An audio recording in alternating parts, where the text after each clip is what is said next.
Where are you coming from? From the base. What base? Naval station. Put your hands up.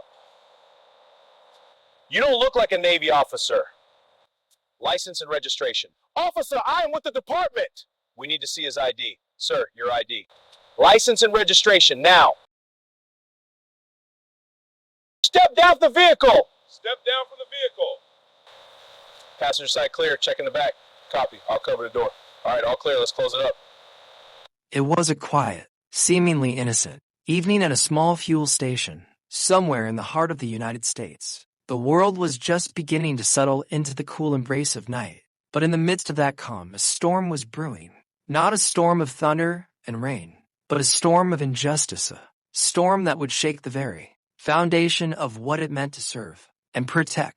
This was a story of betrayal. Stay to the end of this video and subscribe to this channel as we bring different stories like this every day.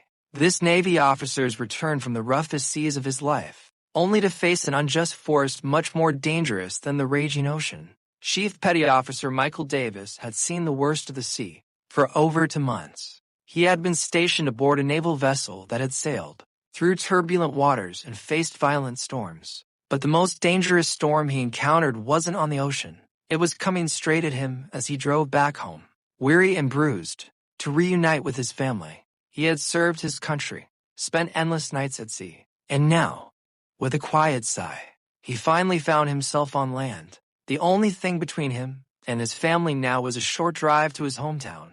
As he pulled into a fuel station to fill up, Michael never imagined that his evening would take a turn for the worse. The pumps were quiet, a few cars scattered around. Everything felt ordinary to ordinary. He went about his business, but his calm was short-lived. Suddenly, a pair of patrol cars pulled up to the station, engines rumbling.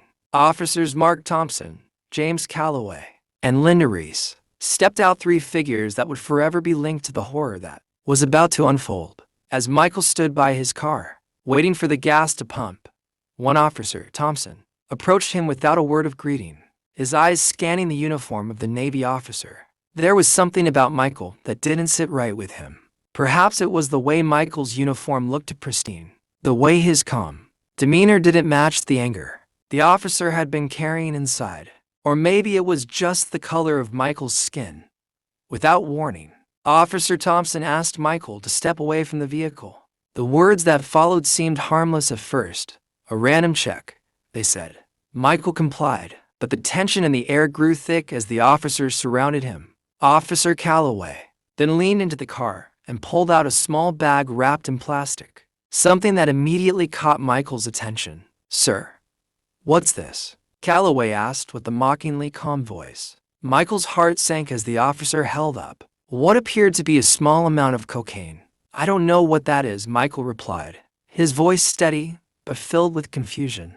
The officers didn't respond with questions. They didn't ask for his side of the story or even attempt to investigate further. Instead, the scene escalated quickly. The bag was planted. The officers weren't interested in finding the truth. They were interested in pushing their agenda. "We're arresting you for possession of drugs," Officer Reese said, her voice icy. Michael couldn't believe his ears. "I'm a Navy officer. I've just come from serving overseas. This is ridiculous." But the officers were already too far gone in their hatred. They ignored his protest, threw him into the back of one of their patrol cars, and charged him with possession of drugs. They didn't care about the truth, they cared only about their prejudices. The arrest of Chief Petty Officer Michael Davis sent shockwaves through the local community. What seemed like a routine check quickly turned into an all-out scandal. When the incident went viral, witnesses at the fuel station filmed the altercation and posted the footage online. Within hours, the hashtag Justice for Davis began trending, sparking outrage across the nation. What the cops hadn't expected was the intensity of the public's reaction. This wasn't just about one officer wrongfully accusing a citizen. This was about something deeper. People saw it for what it truly was, a blatant act of racial profiling.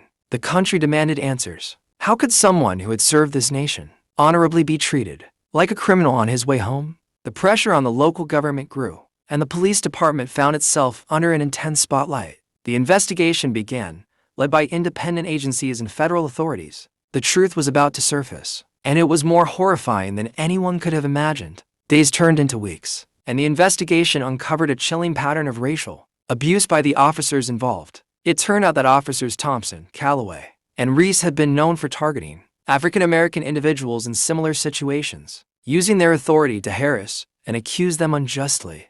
They had a history of planning evidence to frame innocent people and send them to jail, all in an attempt to feed their own deep-seated hatred. What happened at that fuel station was not an isolated incident. It was a part of a much larger, systemic problem within the police department. The investigation revealed that the officers had even used their badges to intimidate and bully people of color, knowing they could get away with it. But Michael Davis wasn't just any citizen. He wasn't going to let them get away with it. With the pressure mounting and undeniable proof of their corruption coming to light, the 3 officers were arrested, and their entire department was put under investigation.